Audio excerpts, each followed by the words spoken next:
নমস্কাৰ, মোৰ অন্য এটা ভিডিঅ'লৈ সকলোকে স্বাগতম জনাইছোঁ। মই এতিয়া গাহৰি মাংসৰ ৰেচিপি বনাবলৈ লৈছোঁ। ইয়াত অকণমান গাহৰি মাংস আছে আৰু ইয়াতে দুটা বিলাহী আছে। বিলাহীকেইটা মই এনেকৈ অকণমান কাটি লৈছোঁ। গাহৰি মাংসখিনি এনেকৈ ধুই পিনি অকণমান থৈ দিছোঁ খৰাহীটোতে। আৰু ইয়াত লৈছোঁ দুটা ডাঙৰ চাইজৰ পিঁয়াজ আৰু সৰু সৰু আলু কেইটামান, 3-4টামান আলু মই এনেকৈ দুফাল কৰি লৈছোঁ। আৰু ইয়াতে আদা, নহৰু, মান ধনিয়া আৰু কেঁচা জলকীয়া এনেকৈ ৰাফলি খুলি লৈছোঁ। লাই শাকৰ ছিজন, মই সেইটো কাৰণে লাই শাক দি এবাৰ গাহৰি বনাম বুলি ভাবিছোঁ। ইয়াত মই একো মছলা ব্যৱহাৰ নকৰোঁ, এনেকৈ আদা ৰচুনৰ পেষ্ট দি পিনি এনেকৈ বনাম। ইয়াত মই অকণমান তেল দি দিলোঁ কেৰাহীখন।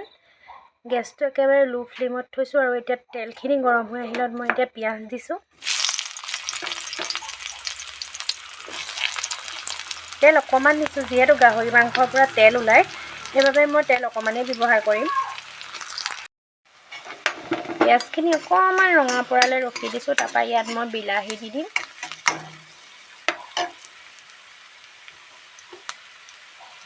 এতিয়া বিলাহীকেইটা দি দিছোঁ।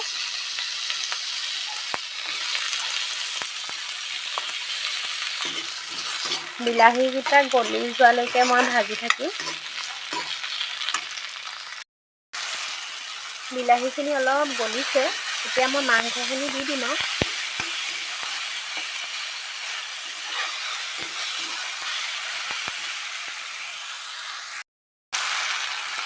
এতিয়া মাংসখিনি ধুনীয়াকৈ দি লৰাই দিছোঁ। এতিয়ালৈকে মই মাংসখিনি নিমখ হালধি ব্যৱহাৰ কৰা নাই, দিম আৰু অলপ পাছত নিমখ হালধি।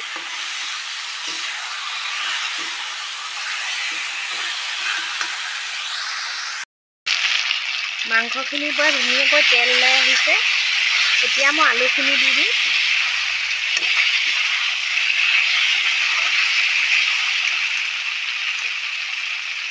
এতিয়া আলুখিনি দি অলপ সময় ভাজিম।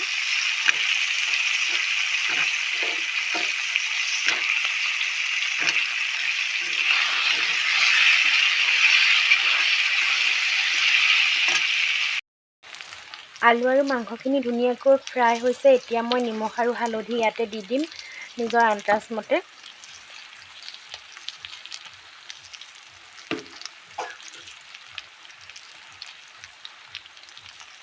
আৰু ইয়াতে আদা, নহৰু, ৰচুন আৰু ধনিয়াৰ পেষ্টটো দি দিম। একো মছলা ব্যৱহাৰ নকৰোঁ।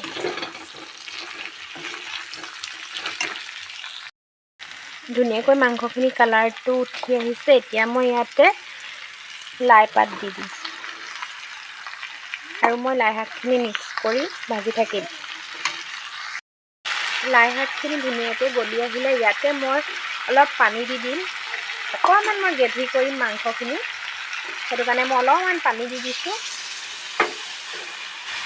পানী দি এনেকৈ মিক্স কৰি অলপ ঢাকি দিম। ফাইনেলি মাংস ৰেডি। দেখিছে, লাই শাক আৰু গাহৰি।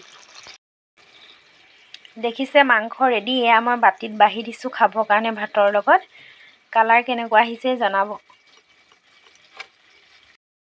ইয়াত মই কোনো মছলা ব্যৱহাৰ কৰা নাই, অকল আদা, নহৰু, মান ধনিয়া এনেকৈ পেষ্ট বনাই পিনিয়ে বনাইছোঁ।